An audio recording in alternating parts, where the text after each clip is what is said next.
Hello friends, welcome to CS Center. We are going to discuss big news, current affair with statics के साथ. Context क्या है हम वो भी देखेंगे और कौन सा टॉपिक है, क्यों डिस्कस कर रहे हैं इसको भी हम देखेंगे ध्यान से. सबसे पहले मैं यहाँ से आपको बताऊं कि जो कॉन्टेक्स्ट है ओजोन होल के लेकर के है. आप सभी लोग बचपन से सुनते आओगे क्योंकि क्लास 6 का एनसीईआरटी में भी अगर देखेंगे तो उसमें ओजोन के बारे में बताया जाता है. तो अभी एक रिसर्च रिपोर्ट आई है तो उसमें ये कहा गया है, जो कॉन्टेक्स्ट में हम बात कर रहे हैं, कि जो ओजोन है इसका जो अब जो होल हो रहा था वो कम हो गया है या फिर यूं कह सकते हो कि आने वाले समय में ये कम्प्लीटली रिकवर कर लेगा. अब तो आपके दिमाग में आएगा कैसे, कब, क्या हुआ. तो मैं आपको यहाँ पे देखिए जो दिया गया है, ये फोटो जो है रेड में, ये सारी ओजोन होल के बारे में. तो ओजोन होल का मतलब अगर बात करें तो जो ओजोन, जैसे मान लीजिए ये कितनी मोटी चादर है, ठीक है, तो इसमें ये कि इसकी थिकनेस मतलब मोटाई जो है कि कम हो जाए. जहाँ यहाँ पे 5 mm हो सकता है कि 2 mm हो जाए, ठीक है. अब इसका ये मतलब नहीं है कि ये ऐसे होल है तो इस तरह से कुछ होल बन जाएगा, ऐसा नहीं है. बस ओजोन होल से मतलब रिलेवेंस ये है कि उसकी मतलब थिकनेस, मोटाई जो है कि कम हो जाए. ये कॉन्टेक्स्ट रहा है. तो हमारा जो स्टैटिक्स से कॉन्टेक्स्ट बनता है कि हम कैसे इसको करंट अफेयर्स को स्टैटिक्स से रिलेट करें, क्योंकि हमारे जो लेक्चर होता है इसका यही एक मेन ऑब्जेक्टिव होता है कि हम कैसे स्टैटिक्स पार्ट को करंट अफेयर्स से कनेक्ट करके पढ़ें अगर करंट अफेयर्स में कोई न्यूज है. मैं ऐसा इसलिए कह रहा हूँ क्योंकि अभी मैं अपना अगर एक्सपीरियंस बताऊं, अगर पिछले 10 से 15 साल का, तो ये इतना जरूर कह सकता हूं कि अगर 100 क्वेश्चंस यूपीएससी या फिर अदर कोई एग्जाम्स होते हैं, मैं 100% की बात कर रहा हूं. 100% में 100 क्वेश्चंस हो सकता है या 150 क्वेश्चंस हो. तो इनके जो 100% की बात करें तो इसमें जो है 60 से लेकर के 70 या और 85%, ठीक है, जो क्वेश्चंस होते हैं ना वो लास्ट 2 ईयर में जो है कि कभी न कभी न्यूज में होते हैं. केवल 20 से 15% होते हैं ऐसे क्वेश्चंस जो कि मतलब कभी न्यूज में होते नहीं हैं डायरेक्टली, ठीक है, वो पूछ लिए जाते हैं.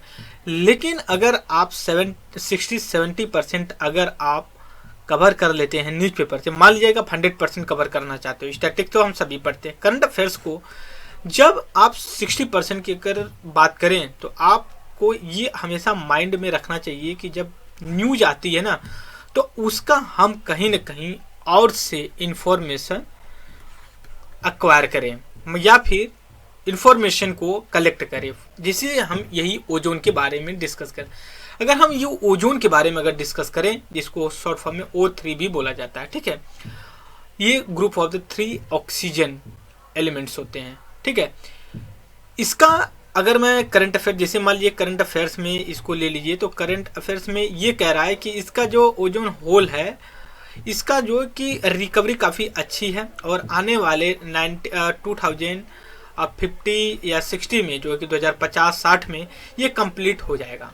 और उसके बाद ये भी ये कहता है आर्टिकल, थोड़ा सा इसका सॉरी ये बहुत ज़्यादा हो गया. आर्टिकल ये भी कहता है कि जो हम 1980 से शुरू किए थे, ठीक है, उसका काफ़ी अच्छा हमें अब तक का सबसे अच्छा आउटकम मिला है, जो इसका ओजोन डिप्लेटेशन या फिर ओजोन होल रिकवरी को लेकर के, और या फिर जो अदर जो कि कॉन्फ्रेंस होते हैं, ठीक है. ये तो करंट अफेयर्स में आप लिखी चलिए. लेकिन हमारे लिए ये भी इम्पोर्टेंट है कि ओजोन जो O3 होती है इसका इम्पोर्टेंस क्यों है, क्यों ये रिकवरी जरूरी है हमारे ह्यूमंस की. और दूसरी ये भी चीज़ है, रीजन क्या है कि ये जो कि ओजोन होल उस समय हो गया, अब हम जो है कि कह रहे हैं कि नहीं इसकी रिकवरी हो रही है या फिर आने वाले 20 से 25 साल में पूरी तरह से कवर हो जाएगा. बात समझ रहे हो आप. तो इसको जब आप कवर करेंगे तो इसके साथ और भी टॉपिक्स होते हैं जो हमें मिल जाते हैं यहाँ पे.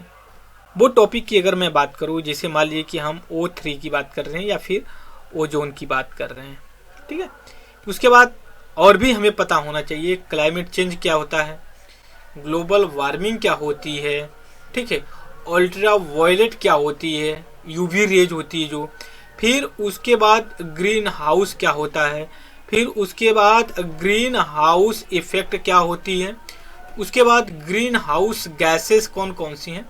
ये सारी चीज़ें हमें पता हो तो हम उस टॉपिक को कहते हैं कि हम कवर कर लिए 360 डिग्री। अब हमें कोई दिक्कत नहीं है, हम क्वेश्चंस जहाँ से भी पूछा जाएगा हम उसको हैंडल कर सकते हैं।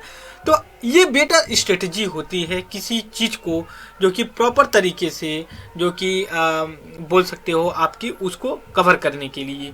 कॉम्पिटिटिव एग्ज़ाम यही जो कि चाहता है कि आप जब पढ़ें तो वो जो है कि आप 360 degree current affairs with statics के साथ आप कवर करें, चाहे वो पॉलिटी का क्वेश्चन हो, इकोनॉमिक का क्वेश्चन है, जियोग्राफी का क्वेश्चन हो, या फिर इकोलॉजी एनवायरनमेंट का हो, हिस्ट्री का हो, या फिर जो है कि आपका अदर कोई एग्जाम्स या फिर सिलेबस है उससे साइंस एंड टेक्नोलॉजी। जैसे साइंस एंड टेक्नोलॉजी में अगर बात करें कि आप कहेंगे कैसे, तो जैसे मान लीजिए जेनेटिक मॉडिफाई मस्टर्ड डिश हमें न्यूज में चल रही है, 2017-18 में भी न्यूज में थी, इसलिए क्वेश्चन पूछा गया था एक, ठीक है। तो अब जो दूसरी बार अभी न्यूज में आई तो इसका हो सकता है कि और एडवांस वर्जन पे भी कुछ पूछा जा सके, तो आपको बी प्रिपेयर्ड।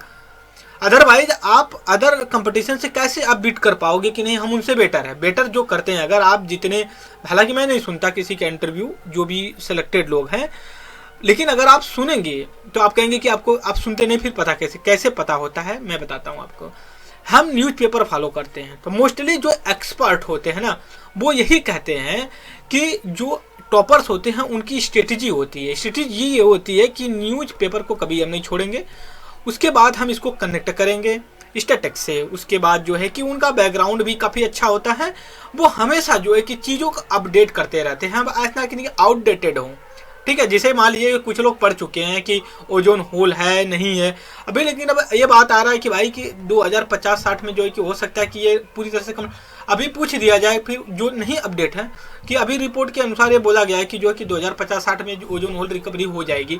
अब क्या इसका आर्गूमेंट देना चाहते हो, रीजन क्या है, तो शायद वो अच्छे से क्वेश्चन हैंडल नहीं कर पाएगा। अगर आप अपडेट हो तो कर सकते हो। Is that clear? बिना समय व्यर्थ किए हम चलते हैं अपने टॉपिक पे, ठीक है।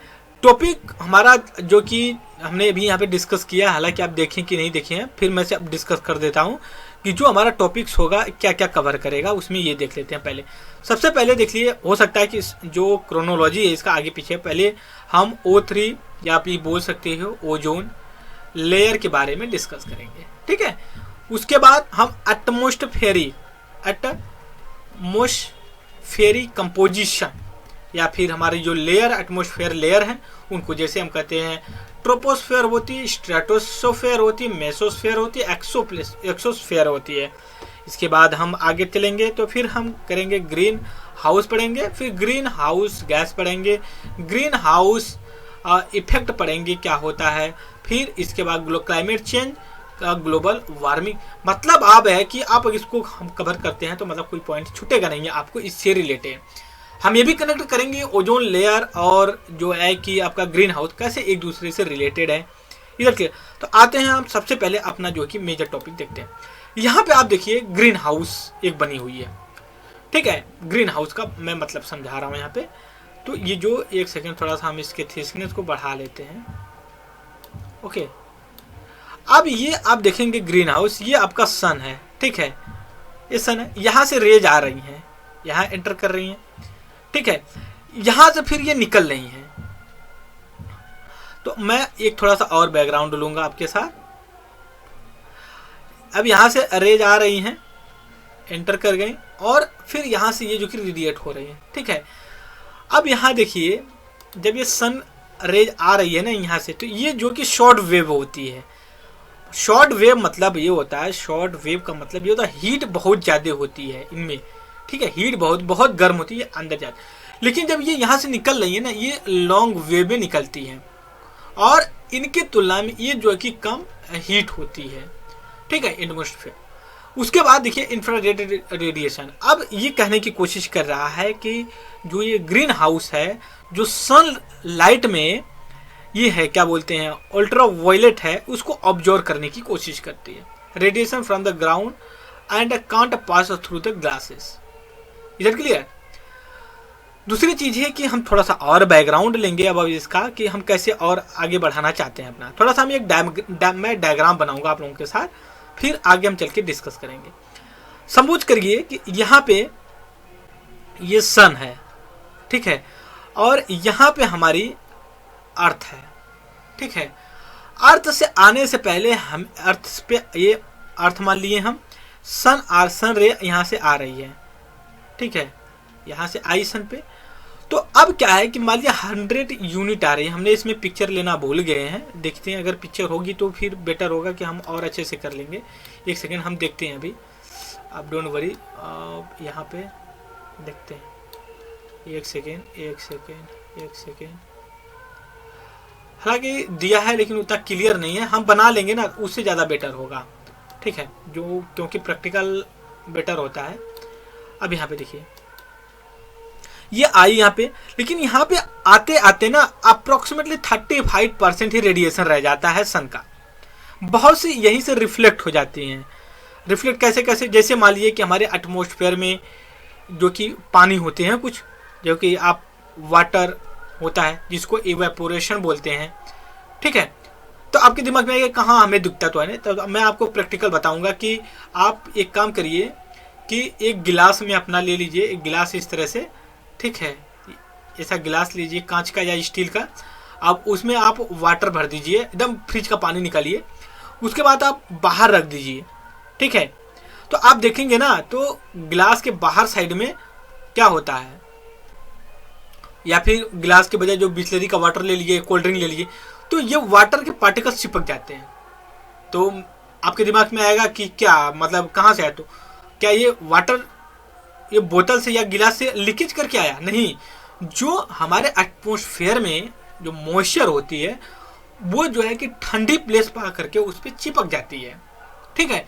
तो ये हम अनुमान लगा लेते हैं कि नहीं, हमारे एटमॉस्फेयर में भी वाटर का क्वांटिटी है। दूसरी ये भी चीज़ है, अगर वाटर क्वांटिटी नहीं होगी ना तो जिंदा भी रहना बड़ा मुश्किल हो पाएगा, राइट। तो ये वाटर वेपर ऑब्जर्व कर लेता है। कुछ जो कि क्लाउड्स होते हैं वो भी होते हैं, ऑब्जर्व कर लेते हैं।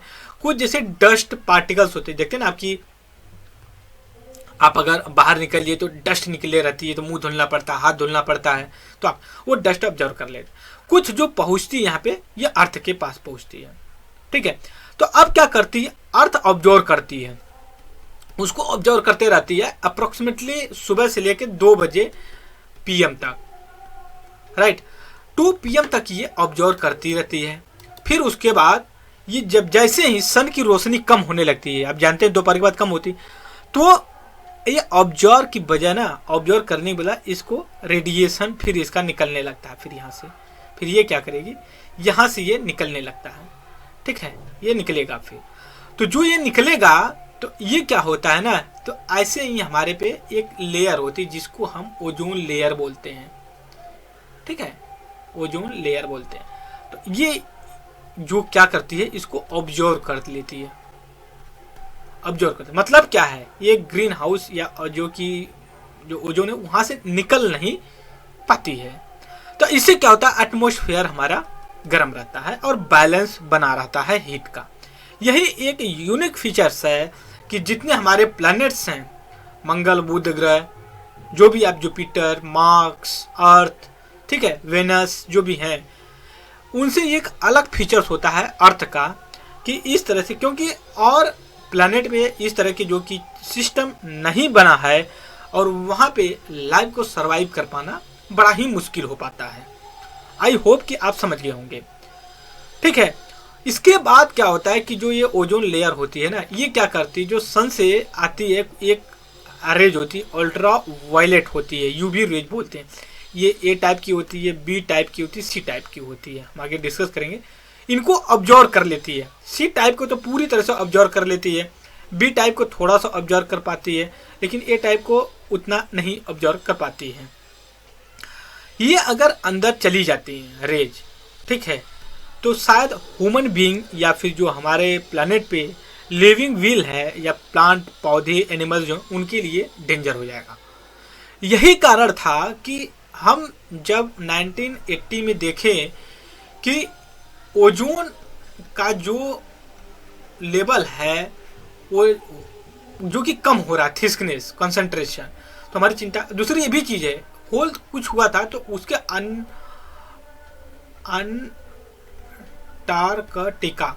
अंटार्कटिका एक पड़ता है जो हम जिसको साउदर्न हेमिस्फीयर में, साउदर्न पोल पे पड़ता है, ठीक है। तो वहाँ पे ये देखने को मिला आपको, मतलब 80 के डिकेट में, मतलब 1970 के आसपास। तो कैसे देखने को मिला, हुआ क्या यहाँ पे कि जो ये ओजोन अल्ट्रा वायलेट जो सन से आ रही थी ना, वो क्रॉस कर गई ओजोन लेयर को, क्योंकि उसकी मोटाई कम हुई, ऑब्जर्व नहीं कर पाई। और हुआ क्या कि ऑस्ट्रेलिया के जो पर्थ एरिया पड़ता है, पर्थ, ठीक है, वहां पे शिप थी, शिप मतलब भेड़ बकरियां थी, वो उनकी आंखें पूरी से खत्म हो गई, मतलब वो ब्लाइंड हो गई, अंधी हो गई। तो अब पूरी कम्युनिटी, मतलब इंटेलेक्चुअल कम्युनिटी में हाकार मच गया। अब तो आप कहेंगे कि भेड़ बकरी मर रही है तो फिर उनको क्या चिंता होता है सर, वो बैठे होते हैं एसी के रूम में, ठीक है, बट उनको भी रिस्पॉन्सिबिलिटी है। तो अब वो रिसर्च करना शुरू किए, 4-5 साल रिसर्च चला, तो पता चला कि वो नहीं, ये अल्ट्रा वायलेट रेज की वजह से जो कि इनकी ब्लाइंडनेस बड़ी हो गई है। तो ये स्टार्ट करने लगे कि हम भाई कैसे इसको प्रोटेक्ट करें, तो कुछ स्टेप लाए। तो 1980 के डिकेड से ही आप बोल सकते हो कि 1985 फिर 89 में ये एक मॉन्ट्रियल प्रोटोकॉल बना कि हम ओजोन को प्रोटेक्ट करेंगे, ठीक है। तो प्रोटेक्ट करेंगे, फिर उसके बाद मॉन्ट्रियल प्रोटोकॉल तो काफ़ी अच्छा रहा। फिर कुछ समय के बाद, एक सेकेंड, थोड़ा सा हम इसको और ऊपर कर लेते हैं, एक सेकेंड, हाँ ठीक है। अब क्या हुआ कि मॉन्ट्रियल प्रोटोकॉल अच्छा से काम किया, लेकिन काम तो कर ही रहा था, लेकिन अब इसको ना थोड़ा सा अमेंडमेंट किया गया, जिसको कहते हैं Kigali amendment of Montreal protocol. मतलब ये है, इसमें कुछ गैसेस को, मान लीजिए 2 से 3-4 गैसेस की क्या, लेकिन इसमें और भी गैसों को जोड़ जाएगा, 6-7 गैसेस हो गए। तो ये बेसिक चीज़ें हमने डिस्कस किया। अब हम आते हैं थोड़ा सा यहाँ पे बैकग्राउंड देखते हैं कि क्या है माजरा सारा। अब यहाँ पे देख लिया हमने, इस टॉपिक को कवर कर लिया कि नहीं, हम कैसे इसको जो कि देखते हैं, क्या करते हैं।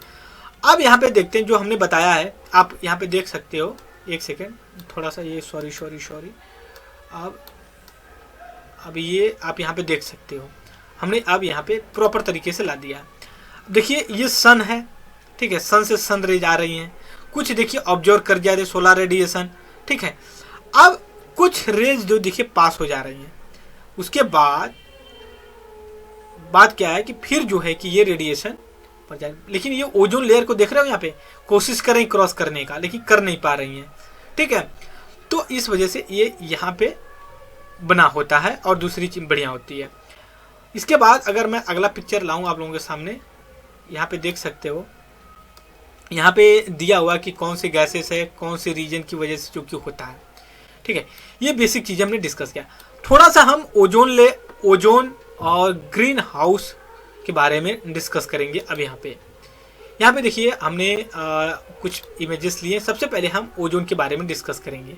एक सेकेंड, थोड़ा सा ये ओके। अब यहाँ पे देखिए ओजोन में क्या लिखा हुआ है। एक सेकेंड, थोड़ा सा हम इसका कलर चेंज कर लेते हैं।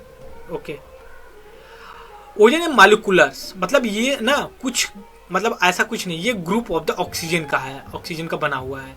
फिर उसके बाद ये तो पहले ब्लू गैस होती है, आप बोले 2 हाइड्रोजन और 1 ऑक्सीजन का होता है।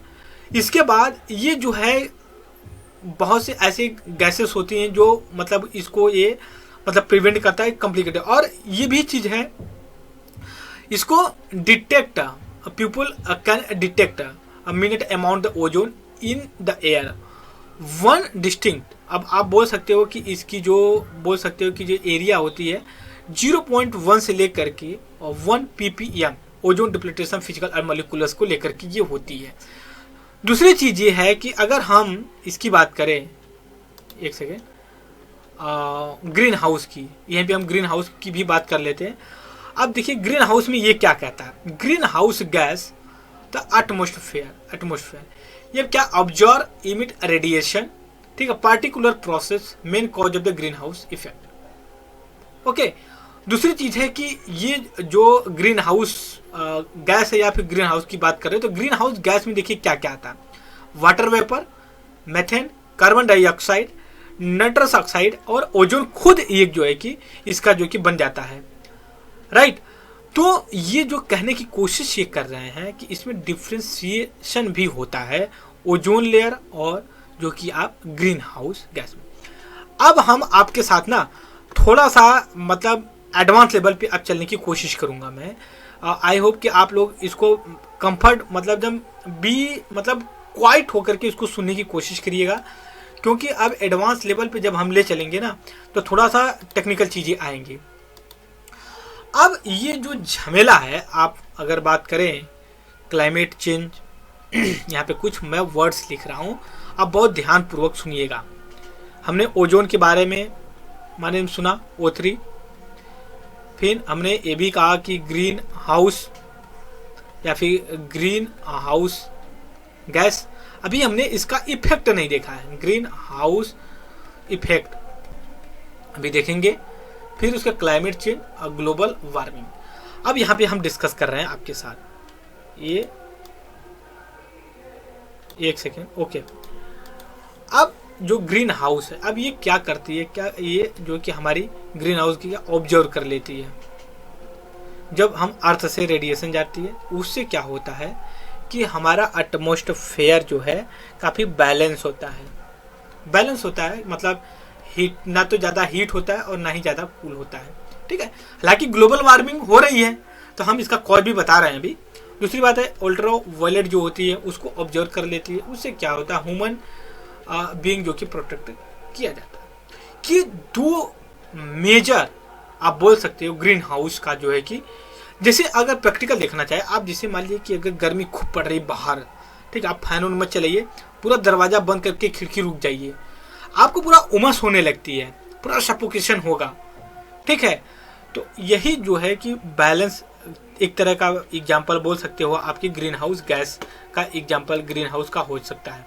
जैसे यहाँ पे मैंने अभी एक पिक्चर बना है, यहाँ पे देख सकते हो आप, ये जो पिक्चर है, ये एक सेकंड थोड़ा सा हम इसको इरेज कर लेते हैं ना तो बेटर होगा। अब देखिए ये पूरी ग्रीन हाउस गैस का जो कि पूरा एक सिस्टम ये बना है, ठीक है। उसके बाद यहाँ पे आपको और भी चीज़ें मिल रही हैं कि ओजोन लेयर है, क्या है, कैसे है। उसके बाद ना अगर हम एडवांस लेवल अपनी बात कर रहे हैं, एक सेकेंड, तो जब ये सारी चीज़ें हुई तो वो ग्रीन हाउस इफेक्ट या फिर ओजोन डिप्लेटेशन या फिर जो बोल सकते हो क्लाइमेट चेंज, जो भी ग्लोबल वार्मिंग हो रही, ये तो ग्रीन हाउस जो गैस CO2 मीथेन वगैरह जो थी वो तो बैलेंस थी। लेकिन जब ह्यूमन की एक्टिविटी से ये गैसेज जैसे CO2 मीथेन, ठीक है, और कुछ अलग पार्टिकल्स जब इंक्रीज होने लगे, अब दिक्कत होने लगी। ये जैसे एक और गैस होती है CFC, ठीक है, क्लोरोफ्लोरोकार्बन, हाइड्रोफ्लोरोकार्बन होता है। तो इनसे क्या हुआ कि जो ये वार्मिंग लेवल है हमारे एटमॉस्फेयर का वो इंक्रीज हो गया। तो जब ये इंक्रीज हो गया तो इससे बहुत से कॉन्सिक्वेंसेस देखने को मिले, जैसे फ्लड, रेनफॉल ज़्यादा, ड्रॉट, ठीक है। तो ये सारी मिल करके आपका क्लाइमेट चेंज के रूप में बदल गई और ये ग्लोबल वार्मिंग भी हुआ। तो अब आपके दिमाग में एक चीज़ और आनी चाहिए, अभी मैं आपको बताता हूँ कि ये सारी जो चीज़ें हो रही हैं तो इसको हम कैसे कनेक्ट करें ओजोन को, फिर उसके बाद ग्रीन हाउस को, फिर उसके क्लाइमेट चेंज को और ग्लोबल वार्मिंग को, कैसे हम इन तीनों को चारों को कनेक्ट करें। बात समझ में आ गई। अगर ओजोन की 3 ऑक्सीजन है, ग्रीन हाउस गैस है, जैसे मान लीजिए कि आप बोल सकते हैं CO2 कार्बन डाइऑक्साइड है, मीथेन, ये एक बैलेंस है तो ठीक है, इन्हीं से गर्म है, ठीक है। लेकिन जब इनकी क्वांटिटी इंक्रीज हो जाएगी ना तो ये जो है कि आपका ग्लोबल वार्मिंग में जाके बदले, मतलब और वार्म या गर्म होने लगेगा हमारा एटमॉस्फेयर। तो हमें दिक्कत होगी। अब ये जब होगा तो इससे कई चीज़ें होंगी, टेम्परेचर बढ़ेगा तो ये क्या होगा कि जो आइस वो मेल्ट होने लगेगी, ठीक है। तो जब मेल्ट होगी तो अब ये होगा कि वाटर लेवल जो कि बढ़ेगा ना समुद्र का, हमें हमेशा सुनते हैं, तो जो कोस्टल नेशन होंगे या फिर आइलैंड होंगे वो डूब जाएंगे, सिंक कर जाएंगे। तो अब इससे क्या होगा, क्लाइमेट चेंज होगा। अब जैसे मान लीजिए क्लाइमेट चेंज के और एक एग्जांपल ले लें, जैसे मान लीजिए कि हमारे राजस्थान या फिर ड्रॉट एरिया में जहाँ डेजर्ट है वहाँ पे रेन फॉल नहीं होती है, लेकिन अचानक बहुत ज़्यादा रेन फॉल हो जाए तो वहाँ पे फ्लड आएगा, और जहाँ पे रेन फॉल होनी चाहिए वहाँ पे हो ही नहीं तो ड्रॉट बन जाएगा। तो ये क्या है, मतलब ये क्लाइमेट ही चेंज तो हो रहा है। जहाँ पे ड्रॉट होना चाहिए मतलब सूखा पड़ना चाहिए, वहाँ पे जो कि वर्षा हो रही है, पानी पड़ रहा है। जहाँ पे वर्षा होनी चाहिए या सूखा रेनफॉल होनी चाहिए वहाँ पे आप ड्रॉट बन रहा है। तो यही तो क्लाइमेट चेंज हो गया ना, ठीक है। जहाँ पे आइस होनी चाहिए, ठीक है, आइस सीट होनी चाहिए, वहाँ पे पता चला कि ग्रोसेस जो कि उग रही हैं। उसके बाद जहाँ की लैंड एरिया एबव ओशन से होना चाहिए, ओशन वाटर से ऊपर होना चाहिए, उस पर भी नहीं हो रही हैं। तो यही तो क्लाइमेट चेंज है। तो अब आपके दिमाग में आएगा कि क्या क्या किया गया है अभी तक हमारे इस सेक्टर में। तो हम आपको ला रहे हैं 3 से 4 चीज़ें, फिर कनेक्ट करेंगे। यहाँ पे मैं आपको ला रहा हूँ 1972 से लेकर के 1992 सीधे फिर लाएंगे 2015, ठीक है। अब क्या हुआ, यहाँ पे एक स्टॉक होल सिटीजन प्लेस पर, वहाँ पे फर्स्ट कन्वेंशन हुआ था क्लाइमेट चेंज को लेकर के, ठीक है, ह्यूमन क्लाइमेट चेंज को लेकर, बट कुछ हुआ नहीं वहाँ पे, ठीक है। मतलब ये पूरी तरह से फेलियर रहा, ज़्यादा कोई। लेकिन जब 1992 में रियो अर्थ समिट हुआ, ठीक है, अर्थ समिट हुआ ब्राजील में, तो यहां से 3 से 4 चीजें निकली। एक UNFCCC United national framework convention climate change, UN convention और बायोडाइवर्सिटी, फिर UN कन्वेंशन और डिजर्टिफिकेशन, ये 3 निकली। लेकिन 1992 से पहले ही हमारा ओजोन को लेकर के चिंता जाहिर होगी, और 1989 में मॉन्ट्रियल प्रोटोकॉल का हम इम्प्लीमेंटेशन कर दिए। मतलब क्लाइमेट चेंज से पहले ही करके बैठ गए। अभी तक ये चल रहा है। फिर इसका मॉन्ट्रियल प्रोटोकॉल का जो है कि अब आपके दिमाग में ये आएगा कि हम इसको कैसे ओजोन और ये रियो को कनेक्ट करना, सब एक दूसरे से रिलेटेड है, बस प्रायोरिटी वाइज जो है कि इनकी, या फिर ये बोल सकते हो वेटेज हल्का फुल्का कम होता है। लेकिन इनको आप जैसे मतलब क्लाइमेट चेंज को आप बायोडाइवर्सिटी से नहीं कनेक्ट कर सकते। क्यों नहीं कर सकते? क्लाइमेट जब चेंज होगा तो जहाँ पे रेनफॉल होनी चाहिए वहाँ पे नहीं हो रही, तो वहाँ की तो बायोडाइवर्सिटी लॉस होगी ना, होगी। फिर आप इसको कैसे कनेक्ट कर रहे हो, इसको डिजर्टिफिकेशन से, डिजर्टिफिकेशन से कैसे करो। जैसे मान लो जहाँ पे रेनफॉल होनी चाहिए वहाँ पे नहीं हो रही है, तो क्या होगा, वो डेजर्ट ही तो बन जाएगा। तो आपके कहेंगे एक जगह डेजर्ट बन रहा है, एक जगह रेनफॉल हो रही तो बढ़िया तो है नहीं, ऐसा नहीं होता ना। आप जो सोच रहे हैं, आपका सोचना है सब कुछ नहीं है, बैलेंस होना चाहिए। और किसी चीज़ को अडाप्ट करने में ना 1-2 महीने 4 महीने साल भर 2 साल नहीं लगता, बरसों लग जाते हैं, ठीक है। जैसे अगर राजस्थान की बात करें, डेजर्ट है तो वो आज से अगर 5000 10,000 मतलब आप मिलियन ईयर बैक जा करके बात करें तो वहाँ पे ऐसा कुछ नहीं था। वहाँ पे भी अच्छा खासा रीजन है था हमारा जो कि प्लेट टेक्टोनिक थ्योरी है वहाँ से। तो ये सारी चीज़ें चली, और 2015 में फिर UNFCCC का जो कि निकल करके आया, जिसको हम पेरिस क्लाइमेट चेंज या फिर अग्रीमेंट बोल सकते हो, जो 2015 से लेकर के 2030 तक का काम करेगा, ठीक है। अब इसी से रिलेटेड लेकर के हम एक और additional SDG sustainable development goal 17 गोल है, वो 2015 से लेकर के 2030 तक है। ये भी क्लाइमेट चेंज से रिलेटेड है। इसमें भी क्लाइमेट चेंज को लेकर के सारी चीज़ें बात की गई हैं। कभी हम अलग से लेक्चर जरूर करेंगे और उसमें डिस्कस करेंगे। Sustainable development goal. ये हमने बेसिक चीज़ें अपने हिसाब से डिस्कस किया मैंने, और मेरे हिसाब से ये भी है कि हो सकता है कि आप उसको समझें, और अगर कोई चीज़ें नहीं समझ में आती हैं, क्योंकि देखिए हम नहीं करेंगे पूरी, लेकिन हम आपको लिंक्स पूरी तरह से प्रोवाइड करवाने की कोशिश कर रहे हैं जो पॉसिबल हो पा रहा है। ठीक है, एक सेकंड थोड़ा सा यहाँ पे देखिए दिया हुआ है। ठीक है, यह मैप है, सारी चीज़ें हमने यहाँ पे डिस्कस किया। अब हम जो कि हमारा जो आर्टिकल्स था, आर्टिकल्स में एक बार देख लेते हैं क्या है। यहाँ पे पिक्चर आप देखेंगे, पिक्चर देखेंगे तो ये यहाँ पे अब इसका जो कि लेवल आप देख सकते हो किस तरह से बढ़ते चला जा रहा है। ठीक है, ये काफ़ी अच्छा जो कि रहा हुआ है। ऑस्ट्रेलिया के देख सकते हैं, ऑस्ट्रेलिया के ये दिए हैं। इसके बाद देख सकते हो यहाँ पे जो कि किगाली अमेंडमेंट है, मॉन्ट्रियल प्रोटोकॉल का जो कि 80-90% जो कि HFC। तो हम एक बार और डिस्कस ये करेंगे कि कौन कौन सी गैस हैं, कैसे काम करती हैं। तो मोस्टली जो ओजोन डिप्लेटेशन की बात करते हैं, उसमें आप बोल सकते हो कि CHFC हाइड्रोफ्लोरोकार्बन। ठीक है, ये काफ़ी होते हैं, और ये हम मोस्टली यूज करते हैं जैसे कि रेफ्रिजरेटर में यूज करते हैं, जो मीथेन HFC करते हैं, जो हम परफ्यूम लगाते हैं उसमें जो पेंट वगैरह होती है, या जो कॉस्मेटिक चीज़ें हम अपने फेस पे यूज करते हैं, वो सारी चीज़ें जो कि उस पर जो कि इम्पैक्ट करती है, ये सारी कहीं ना कहीं। तो ये सारी चीज़ें हमने डिस्कस करने की कोशिश किया कि मतलब आप प्रॉपर तरीके से जो भी चीज़ें हैं उसको और ये भी दिया, कहा जा रहा है कि 2066 ओवर 45 ओवर बाय तो 2040 तक। मतलब ये है कि आपका 2060 तक जाते जाते अप्रोक्सीमेटली जो है कि हम उम्मीद करते हैं कि ओजोन लेयर जो है कि होगा। हाँ, ये ओजोन जो होता है ना, ओजोन लेयर, इसको आप इसकी थिकनेस को अगर कैलकुलेट करना चाहिए तो उसके लिए एक डॉप्सन यूनिट होती है। इससे हम ये कैलकुलेट करते हैं कि जो ओजोन की मोटाई है, जो थिकनेस वो कितनी, यहाँ पे देखिए दिया हुआ है। ठीक है, यहाँ पे दिया हुआ है। तो ये शॉर्ट फॉर्म में सारी चीज़ें थी। तो आई थिंक आप इसको अच्छे से एंजॉय करेंगे, और एनी क्वेरी और अगर कोई डाउट्स हो तो आप कमेंट बॉक्स में डाल सकते हैं। राइट, सो इस वीडियो में इतना ही। Thank you very much discussion.